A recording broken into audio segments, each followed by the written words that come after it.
Assalamualaikum warahmatullahi wabarakatuh.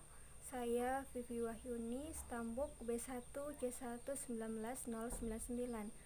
Saya dari jurusan Akuntansi, Fakultas Ekonomi dan Bisnis Universitas Haloleo. Pada kesempatan kali ini saya akan mereview sebuah buku Marketing Muhammad Shallallahu Alaihi Wasallam dengan judul Strategi Andal dan Jitu Praktik Bisnis Nabi Muhammad Shallallahu Alaihi Wasallam, di mana pengarang dari buku ini adalah Tori Gunara dan Utus Hardiono Sudibyo, penerbit oleh Madani Prima dan cetakan kedua Maret 2008. Nah, di dalam buku ini ada 5 pokok pembahasan penting.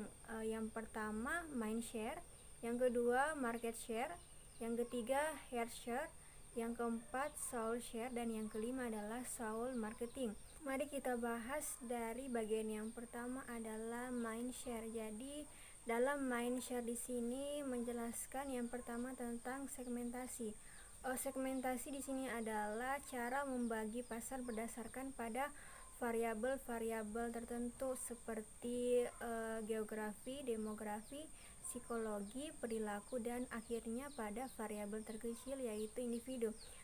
Bagaimana Rasulullah melakukan segmentasi? Jadi beliau terlebih dahulu melakukan pengenalan market, di mana hal ini bertujuan untuk mendapatkan detail konsumen. Setelah itu barulah beliau melakukan segmentasi secara individu atau identifikasi pasar. Rasulullah menyadari bahwa dengan melakukan one-to-one marketing akan mendekatkan diri dengan konsumen dengan tujuan untuk menggali apa yang menjadi kebutuhan dan keinginan dari si konsumen. Kemudian setelah segmentasi ada targeting. Jadi targeting di sini adalah proses pemilihan target dan mencocokkan reaksi pasar dengan kebutuhan dasar, kemampuan daya beli dan keterbatasan yang dimiliki, kejelian untuk memilih target market yang tepat sehingga akan mempermudah masuknya suatu produk baru. Bagaimana Rasulullah melakukannya? Jadi pemilihan kota Madinah sebagai kota tujuan hijrah dilakukan beliau dengan pertimbangan yang matang. Secara geografis, letak kota Madinah memiliki pertahanan alam yang sangat baik. Setelah targeting ada positioning. Jadi maksud dari positioning di sini adalah bagaimana kita menempatkan produk ke dalam benak customer atau pelanggan secara luas sehingga akan tertanam di dalam benak pasar bahwa perusahaan kita ini adalah definisi dari kategori produk yang kita jual. Bagaimana Rasulullah melakukannya? Positioning Rasulullah sebelum diangkat sebagai Nabi dan Rasul Allah adalah ia dikenal sebagai pedagang yang jujur dan terpercaya. Beliau juga berhasil menempatkan dirinya sebagai kepala keluarga yang baik, sebagai panglima yang bijak bagi para pasukannya, dan juga di kalangan musuhnya ia dikenal sangat disegani.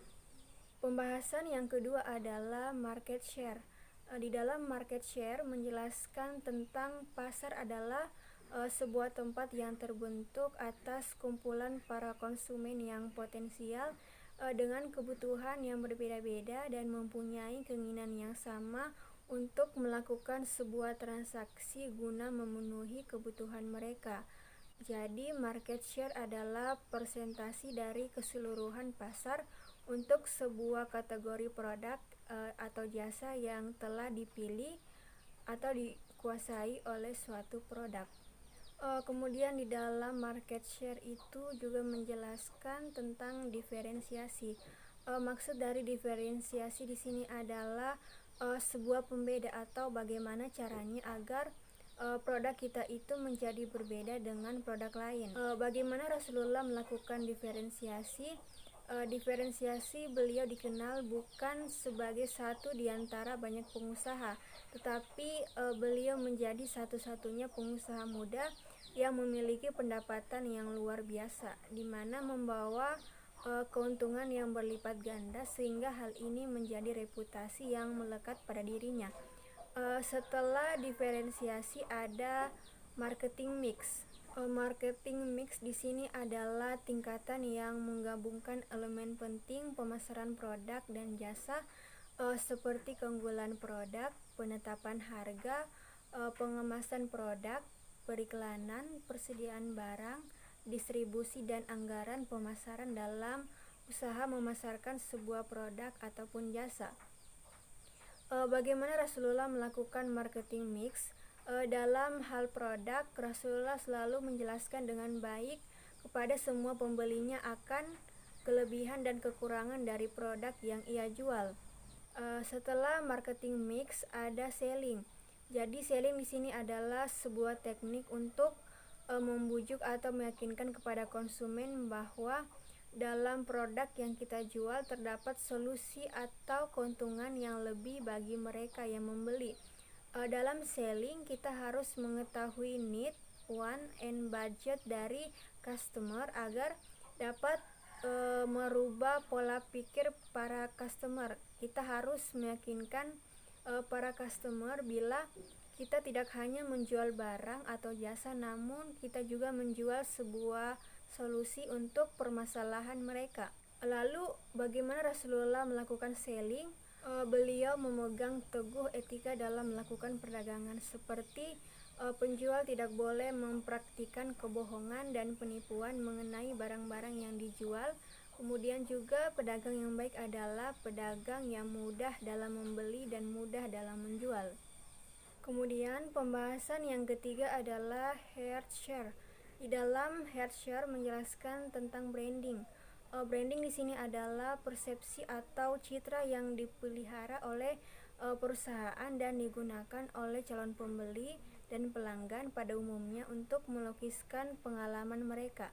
Bagaimana Rasulullah melakukan branding? Personal branding yang dilakukan oleh beliau sangatlah mengena dan dapat diterima oleh seluruh kalangan. Al-Amin dapat dipercaya adalah branding yang paling melekat dari Muhammad SAW. Setelah branding ada proses.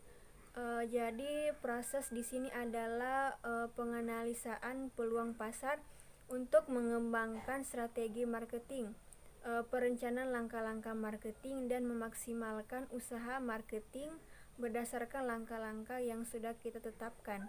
Lalu bagaimana Rasulullah melakukan proses? Rasulullah memulainya dari nol. Berawal dari menjadi agen untuk beberapa pengusaha kaya di kota Mekah, di mana pada kesempatan itu beliau mengetahui lokasi perdagangan, di mana tempat membeli dan di mana tempat untuk menjual. Ditambah dengan pengetahuan yang rinci mengenai kebiasaan penduduk setempat membuat Rasulullah dapat melakukan proses perdagangan dengan baik. Setelah proses ada servis. Servis di sini adalah hal yang paling mendasar yang dijual oleh para pengusaha, baik itu pengusaha barang, terlebih lagi pengusaha jasa. Seorang pemasar dengan kemampuan merasakan apa yang dirasakan oleh orang lain sebelum, saat, dan setelah menjual akan membuatnya mengerti apa yang sesungguhnya diinginkan oleh si konsumen. Lalu bagaimana Rasulullah melakukannya? Rasulullah benar-benar menghargai pelanggan sebagaimana ia menghargai dirinya sendiri. Bahkan dia mendahulukan kepentingan pelanggan di atas kepentingannya sendiri. Hal ini merupakan cara yang paling efektif dalam mempertahankan customer. Kemudian pembahasan yang keempat adalah soul share. Soul share di sini adalah pengadaan nilai tambah dan pengalaman berbelanja menjadi solusi untuk mempertahankan kesetiaan pelanggan. Rasulullah tidak hanya mampu menciptakan pelanggan yang loyal, tetapi juga mampu menciptakan pelanggan yang percaya dengan menggunakan formula kejujuran, keikhlasan, silaturahim, dan bermurah hati. Kemudian pembahasan yang terakhir atau pembahasan yang kelima adalah soul marketing. Jadi di dalam soul marketing itu menjelaskan bahwa soul marketing dapat membentuk suatu hubungan dalam jangka waktu yang panjang antara perusahaan dan customer yang didasari atas sikap yang saling menghormati, saling mempercayai, dan saling menguntungkan.